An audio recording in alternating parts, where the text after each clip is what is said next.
السلام علیکم حاضرین و سامعین۔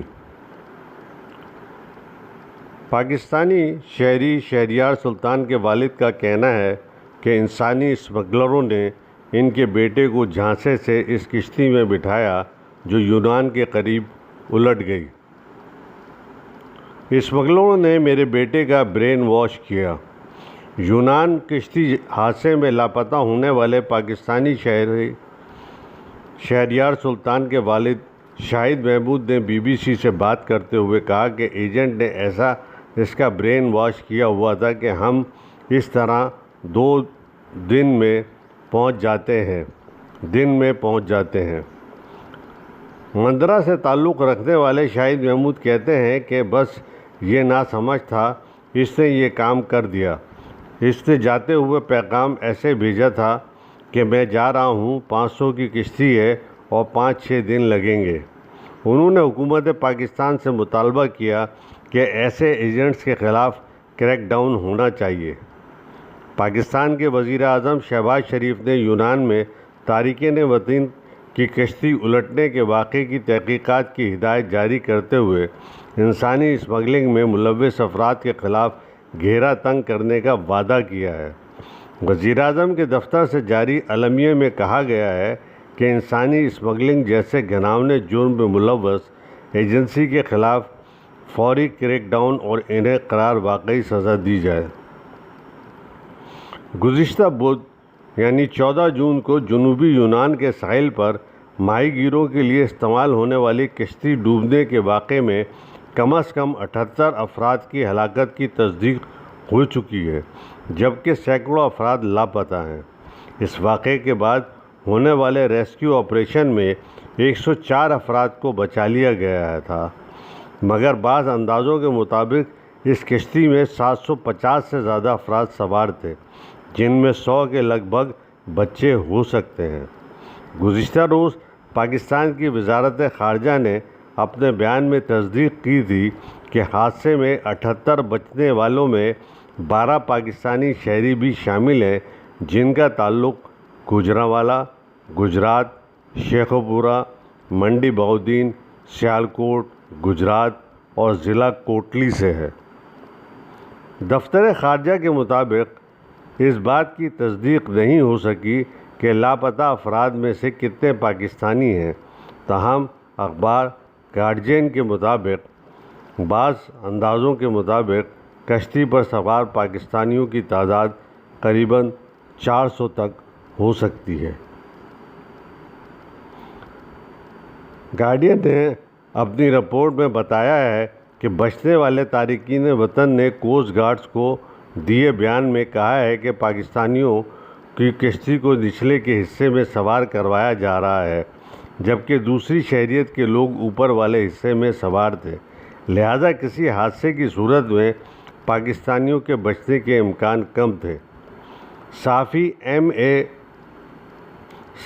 ایم اے جرال کے مطابق پاکستان کے زیر انتظام کشمیر کے میرپور ڈویژن سے 3 سے 4 ماہ کے دوران لیبیا اور اٹلی جانے والے افراد کی فہرستیں ضلعی انتظامیہ نے مرتب کی ہیں، جو تاحال لاپتہ ہیں۔ ایم اے جرال کے مطابق ابھی تک 27 افراد کی فہرست مرتب کی گئی ہے، جس میں نوجوانوں کی اکثریت کی تعداد تحصیل کھوئیرٹا سے ہے، جبکہ مزید افراد کی چھان بین کی جا رہی ہے۔ اس حوالے سے پاکستان کے زیر انتظام کشمیر کے میرپور ڈویژن کے کمشنر چودھری شوکت کا کہنا ہے کہ انسانی اسمگلنگ میں ملوث مرکزی ایجنٹ کی معاونت کرنے والے 9 مقامی افراد کو گرفتار کر لیا ہے، جبکہ مرکزی ملزم کو وفاقی ادارے FIA نے کراچی ایئرپورٹ سے گرفتار کیا تھا۔ اقوام متحدہ کی جانب سے جاری اعلامیے میں بتایا گیا ہے کہ ڈوبنے والی کشتی میں 400 سے 750 افراد سوار تھے۔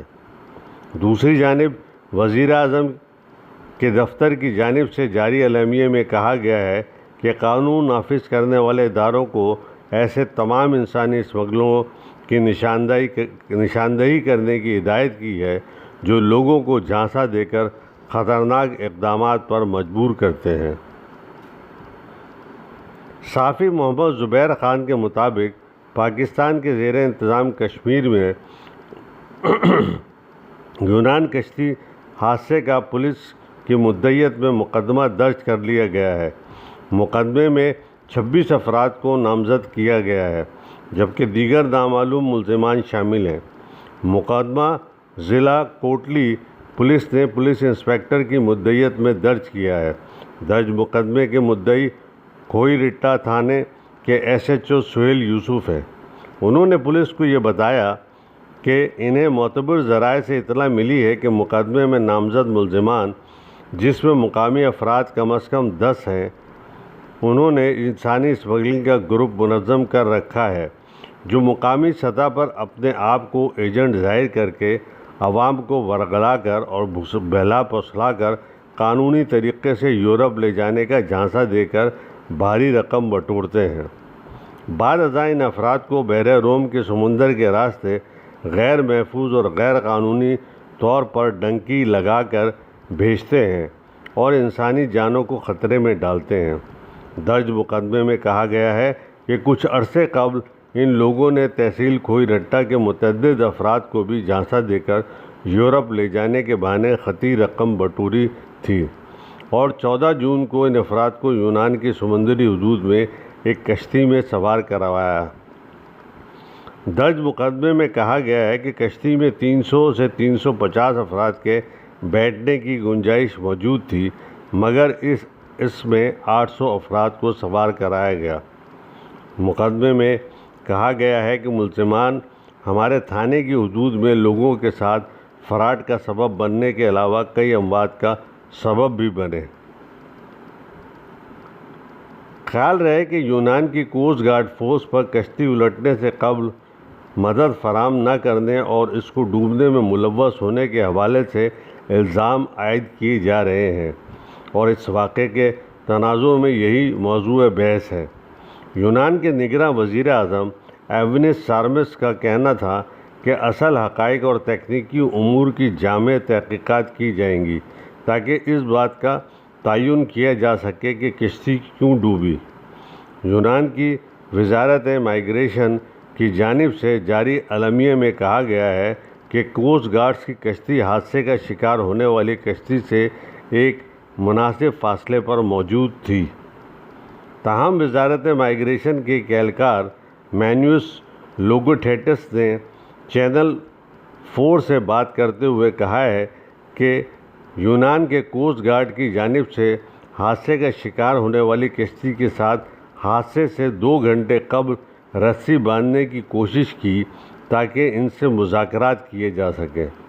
انہوں نے اس حوالے سے وضاحت دیتے ہوئے کہا کہ ایسا کشتی کے بالکل قریب آنے کے لیے کہا گیا تاکہ دونوں کشتیاں برابر موجود ہوں۔ انہوں نے مزید کہا کہ ایسا ایک چھوٹی کشتی کے ذریعے کرنے کی کوشش کی گئی، تاہم کشتی میں موجود افراد کی جانب سے مزاحمت کی گئی۔ ان کا مزید کہنا تھا کہ کوسٹ گارڈ نے جہاز کے کپتان یا ان افراد میں سے جو بھی بات کرنے کے لیے تیار تھے ان سے بات کی کیونکہ کسی نے یونیفارم نہیں پہنا ہوا تھا۔ ان کا مزید کہنا تھا کہ کشتی کے ڈوبنے میں کوسٹ گارڈز ملوث نہیں ہیں۔ خیال رہے کہ یونان کے کوسٹ گارڈز پر اس سے قبل بھی غیر قانونی سمندر کے ذریعے نقل مکانی کرنے والے افراد کو واپس بھیجنے کے حوالے سے الزامات لگائے گئے تھے۔ تاہم مانوس لوگوٹھیٹس نے چینل سے بات کرتے ہوئے کہا کہ یونان کے کوسٹ گارڈ اپنی اور یورپ کی سرحد کی حفاظت کر رہے تھے۔ اقوام متحدہ کے 2 اداروں کی جانب سے اس واقعے کی مذمت کی گئی ہے اور ایک مشترکہ اعلامیے میں ذمہ داری کے خلاف کارروائی کرنے کا مطالبہ کیا گیا ہے۔ اعلامیے میں کہا گیا ہے کہ سمندر میں مشکلات میں گھرے افراد کو ریسکیو کرنا پہلی ترجیح ہونی چاہیے۔ یہ بین الاقوامی میری ٹائم قانون کا بنیادی اصول ہے۔